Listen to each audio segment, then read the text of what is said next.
This is the tale of The Frog Prince by the Brothers Grimm, read by Sascha Cooper. Enjoy! One fine evening, a young princess put on her bonnet and clogs and went out to take a walk by herself in the woods, and when she came to a cool spring of water that rose in the middle of it, she sat herself down to rest a while. Now she had a golden ball in her hand, which was her favourite plaything, and she was always tossing it up into the air and catching it again as it fell.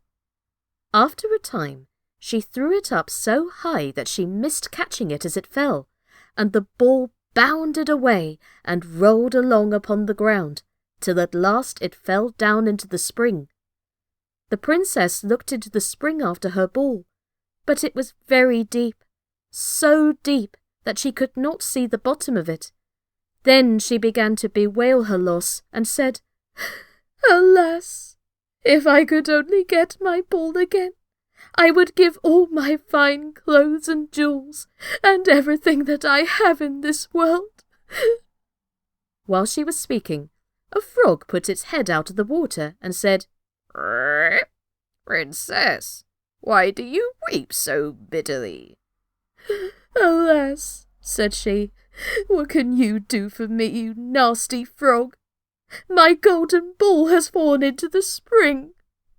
The frog said, "I want not your pearls and jewels and fine clothes, but if you will love me, and let me live with you, and eat from off your golden plate, and sleep upon your bed, I will bring you your ball again."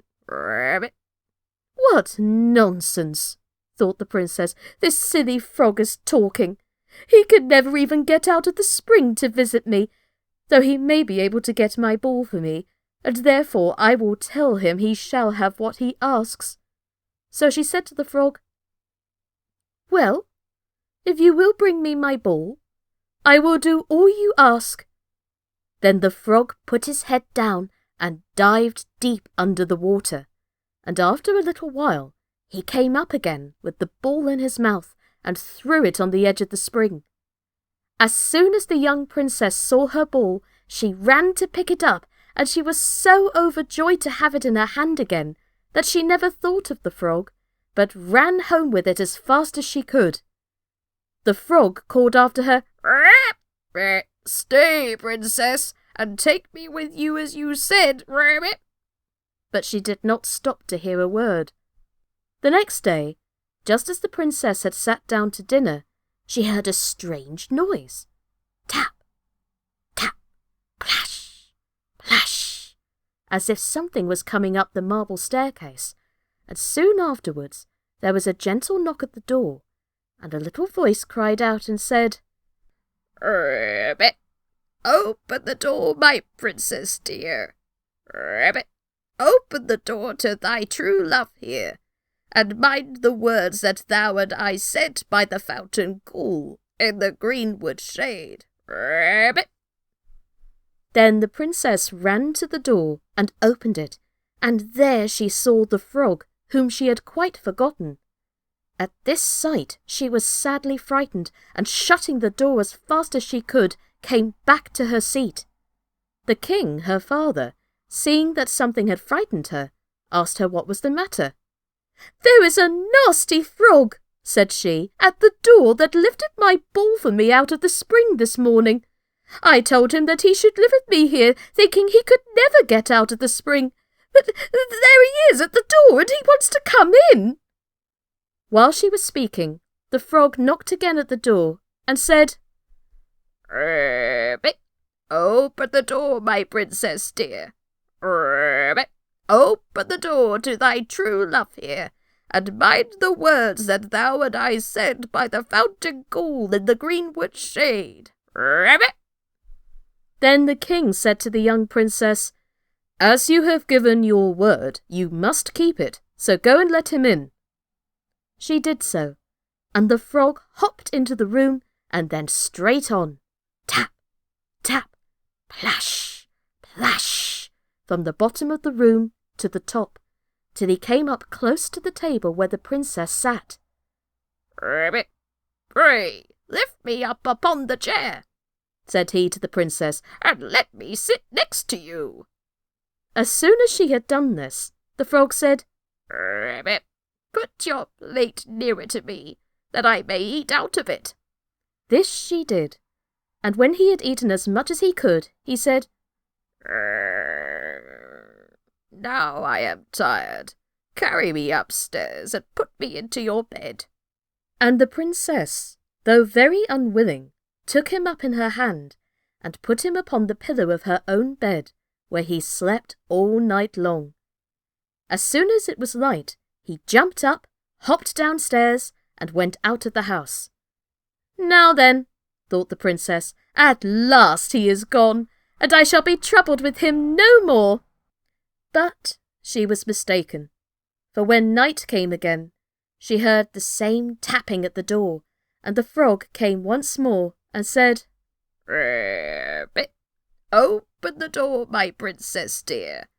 Rabbit, open the door to thy true love here, and mind the words that thou and I said by the fountain cool in the greenwood shade.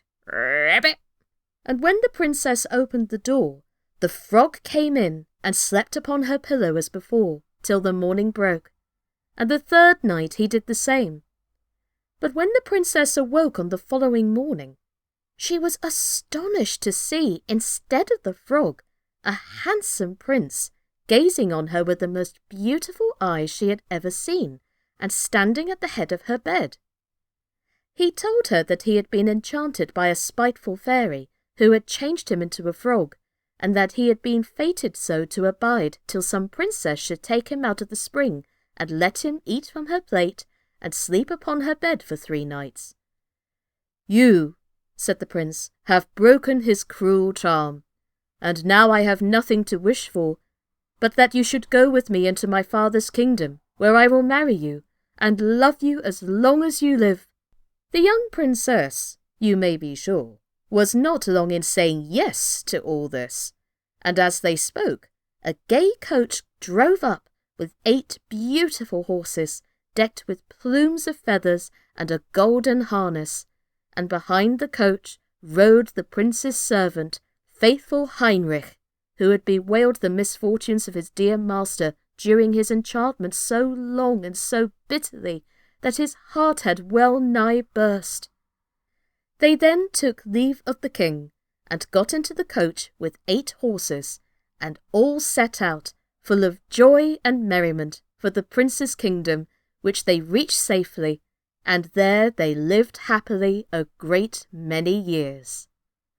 And that was the beautiful tale of the Frog Prince by the Brothers Grimm.